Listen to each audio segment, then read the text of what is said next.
Hi guys, welcome back to my channel. I'm trying to see if I like this lighting. I think it's okay actually, but I kind of really like this vibe for certain videos like today. We have a fun mess of a video. Yeah, today's video will be a little bit of a mess, but at the same time, it's like a good type of mess, you know? Take a little break from a little bit of chaos, a little bit of the world, and come with me into a secret world. I definitely would say I live in my own little world sometimes, but in a good way, not in a negative way, but in a good way. And to me, that kind of just means I want to be more caught up in my own thoughts and my own mind. I want to be in first person. I want to fully be present. I feel like the type of people that are just the most magnetic people are the people who don't try to be. And they genuinely just like allow themselves to be them.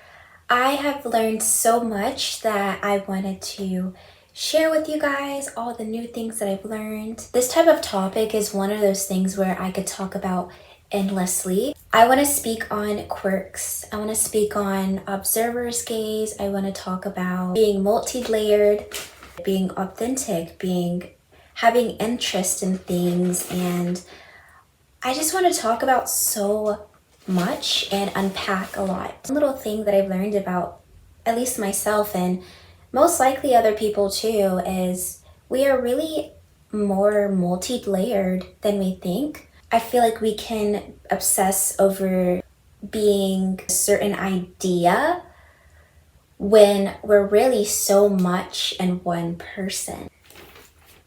I mean, it's okay to be awkward. It's okay to be free in yourself and be a little confused sometimes. It's okay to have multiple passions even when they don't align with each other, even in the slightest. I have this little thing that I have told myself before, and I want to share with you guys because maybe it's something that you need to hear. When there are times that you feel like, or maybe your personality is a bit different, it's a bit scattered, it's a bit messy, you know what I mean? I want you to do this because this is something I've told myself before, and I just call myself a unicorn. I actually even have it on my phone. It's a sticker of a unicorn. And every time I look at it, it's like this reminder that because unicorns are very rare, they're very rare mystical creatures, and some people believe in them for fun and some people don't care at all. But the point is, a unicorn, to me at least, represents uniqueness. It means being colorful. They're just wild. Next time you catch yourself in a weird, awkward situation, just be like, you know what? Of course it doesn't make sense to other people. I'm a unicorn. I'm a unicorn. Okay, let's talk about observer's gaze. This is something that has been very new, and I didn't even know the word for this. I've mentioned this in previous videos, but I never gave it a name because I didn't know what this even was.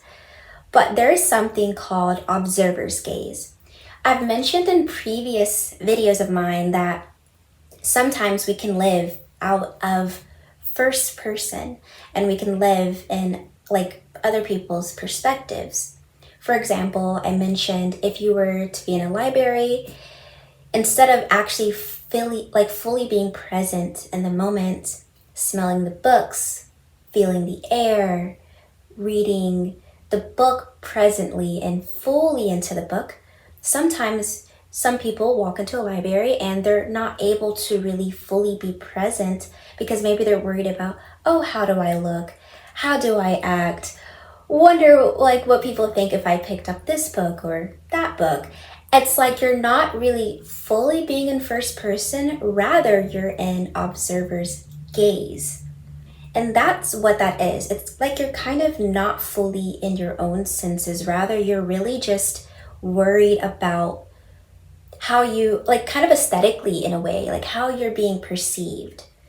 And I feel like first of all, that is a very hard thing to get out of that phase where you're like actually fully outside of that. I read that it's possible. But I'm not like perfect. I think we always naturally sometimes do care about how people perceive us because it is just human nature. But can we like train ourselves to sometimes when you catch yourself in those moments to be like, you know what? What am I smelling in the air?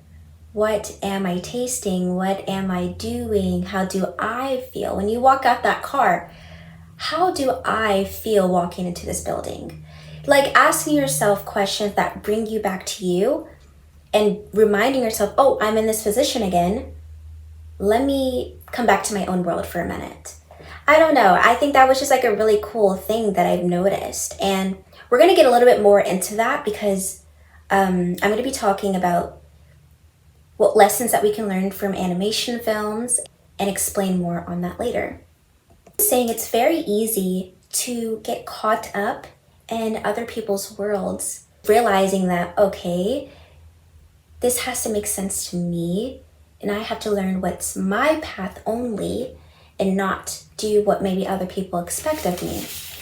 One of the few things that make me so incredibly happy, finally finding like a series or a show or a movie, but specifically like a series that makes me so happy on Netflix. I don't know if you guys heard it before. It's called Tuesday and Carol. I'll correct myself if I'm wrong. I'm only like a few episodes in, so that's why I'm like not that sure of it.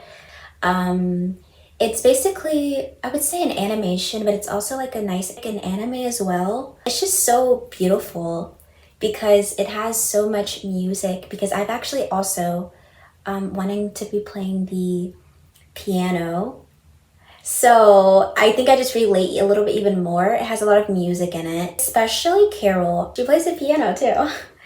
But honestly, I mentioned that show because it's so crazy how you can learn things from shows and movies. And I have a whole section of this video dedicated to lessons that we could take from animations.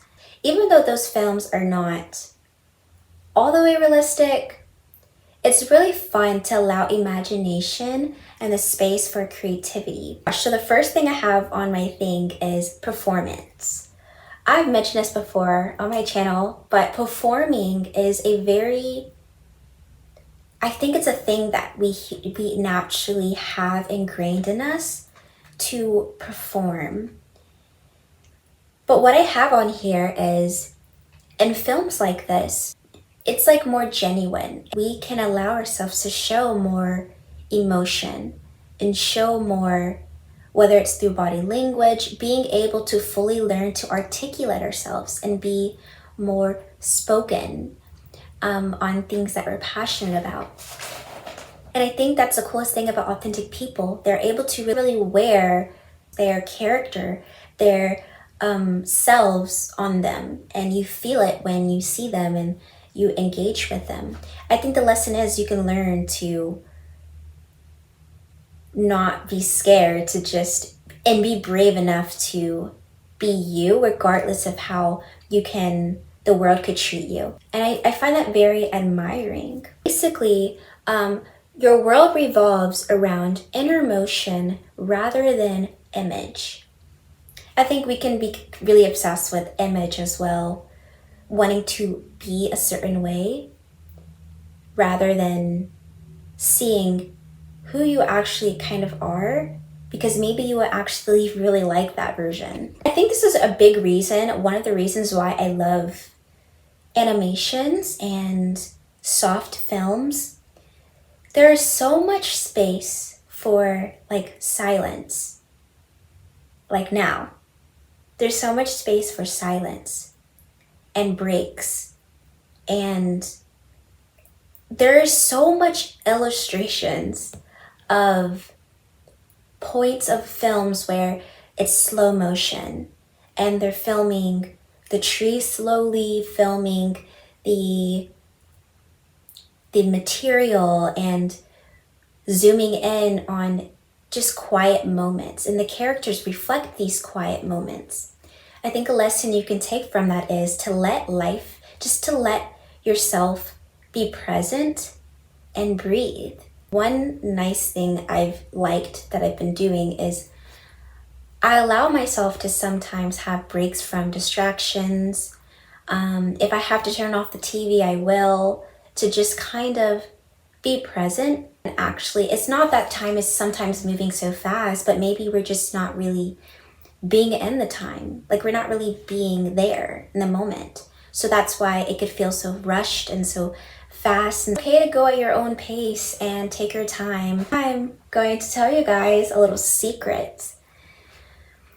Okay, when you are so, when you are just so powerful with your imagination and your mind, it can genuinely sometimes really feel like it's been reflected on the outer world. And that's why I always say make your inner world become your outer world, because if you make your imagination so rich, you will literally sometimes forget in reality that this is not even true. Being curious and being open to your passions and your interest, you become so into it. Okay, let's talk about quirks. This was also a fairly new topic that I discovered a couple weeks ago, but I tried to make a video about it. I didn't like it, scratched it, but we're gonna talk about it in this video. Quirks are very, very fun to talk about. Now, I of course knew what they were, but I never really took the time to really dive deep into them. But I find quirks to be a really underrated part to talk about when it comes to authenticity. Quirks are like one of those things where it's like a unique way of doing something. So, for example, and we all have it too. When I sit down, sometimes the most comfortable way I sit down in any chair, honestly, any seat, I like sitting crisscross.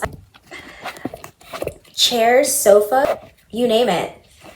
It's like the most comfortable way I sit. I think I have this thing where I naturally, when I get excited for things, I have like a little song that I sing, and it's like so short, but I have like a little song. I just get so excited. They're just like, it's just little small things that you may do that may be a little unique. Not that it's completely different, because absolutely not, but just little unique, little fun thing that you may do. That maybe some people, like, you may think in your head, oh, this is something that is so weird, but it's actually something that people may find charming about you, and something that people may literally remember you by.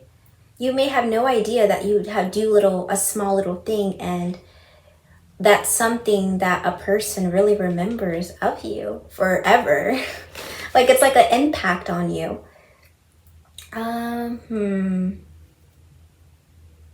Comment down below, what are your quirks?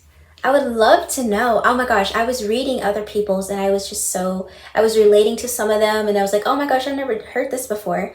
But comment down below, what are your quirks and the things that you do? When you catch yourself doing them, instead of being like, oh, that's so weird, just be like, you know what? Oh my gosh, like, that is a cute thing of me. That is a cute thing of me. All the time, I catch myself in a positive way, laughing at myself. It's not about walking away from a conversation or walking away from a certain situation, thinking about how you were and what did you say or blah, blah, blah, blah, blah. I feel like the point is to be present and to fully try your best, at least, which is what I'm getting myself to do, is allow yourself to just, I feel like when you don't put pressure on yourself, you're able to really be you, in a way.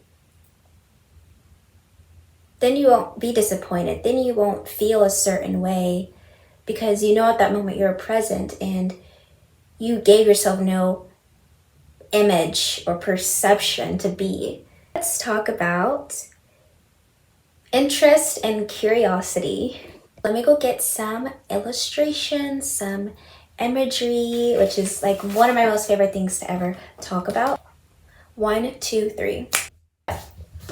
Bear with me, guys. This is so bad.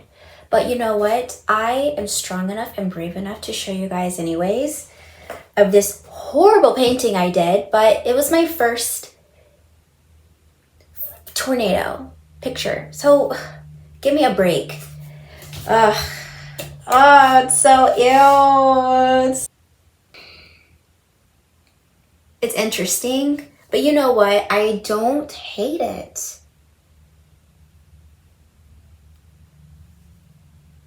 I don't think it's, you know what? It's okay though. You know, art is subjective. Okay, I've showed that just because it has been a interest that I've had, but I really like to study the sky. I like to study different types of clouds. Knowing the different types of clouds, I like to study space. I like to study things that are like